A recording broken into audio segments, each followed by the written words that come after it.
చిగురించబోతుంది. గొప్ప దినాలు నువ్వు చూడబోతున్నావు. నీ యేసుకు సమస్తము సాధ్యమే. గుడ్ మార్నింగ్ దేవుని ప్రియ కుమారుడు, గుడ్ మార్నింగ్ దేవుని ప్రియ కుమార్తె, special good morning to you. ఈ ఉదయాన జకరియా ఎలిజబెత్లకి ఇవ్వబడిన బిడ్డ జాన్ గురించి మాట్లాడబోతున్నాడు. బాప్తిజం ఇచ్చు యోహాను గురించి, జాన్ ద బ్యాప్టిస్ట్.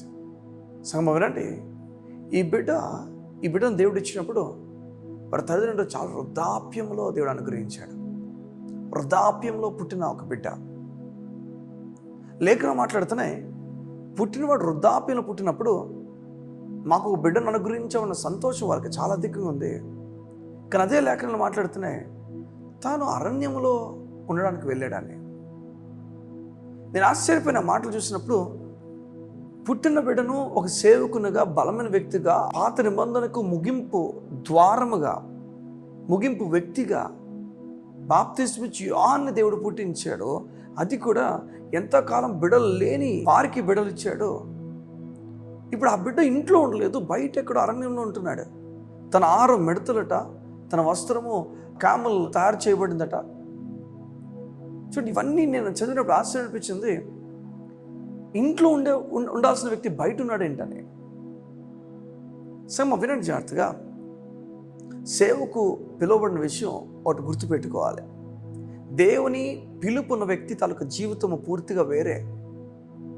లోకము కోరుతున్నట్లుగా, లోకము ఆశించినట్లుగా ఉండలేకపోతారు. వారు దేవుని నియమాల ప్రకారం, దేవుని మాట ప్రకారం వారు బ్రతకాల్సిన వాళ్ళు. వారి దేవుడు ఎక్కడ ఉండమంటే మాకు ఉండాలి. దేవుడు ఏ చోటు నుంచి మొదలు పెట్టమంటే ఆ చోటు నుంచి మొదలు పెట్టాలి. కనుక వీరు ఈ తల్లిదండ్రులిద్దరూ నేర్చుకోవాల్సిన పని ఉంది. వాడు సేవకుడు, వాడు దేవుని మాట ప్రకారం బ్రతకాల్సిన పని ఉంది.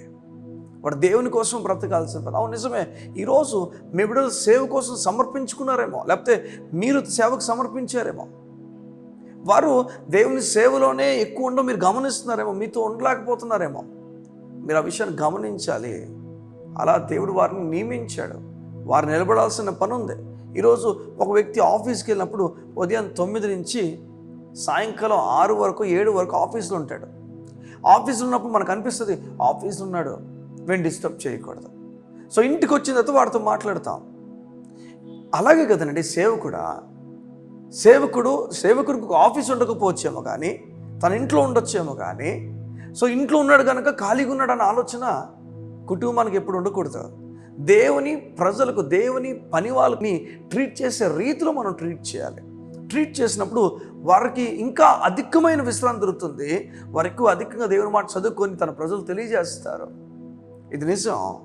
ఈ తల్లిదండ్రులు నేర్చుకోవాల్సిన పని ఉంది. ఈ సేవకుడిని దేవుని స్వాధీనంలోకి ఇవ్వాలి తప్ప వారి స్వాధీనంలో పెట్టకూడదు. అయితే వీరిద్దరు ఆ విధంగానే చేశారు. దేవుని స్వాధీనంలోకి అప్పగించారు కనుక దేవుని కొరకు బలంగా నిలబడ్డాడు. నిజంగా యేసుప్రభు ఒక మాట చెప్తాడు బాప్తిస్మ యోహాను గురించి, స్త్రీల కనిన దాంట్లో ఈయనకన్నా గొప్పవాడిని ఎవరు కనలేదని.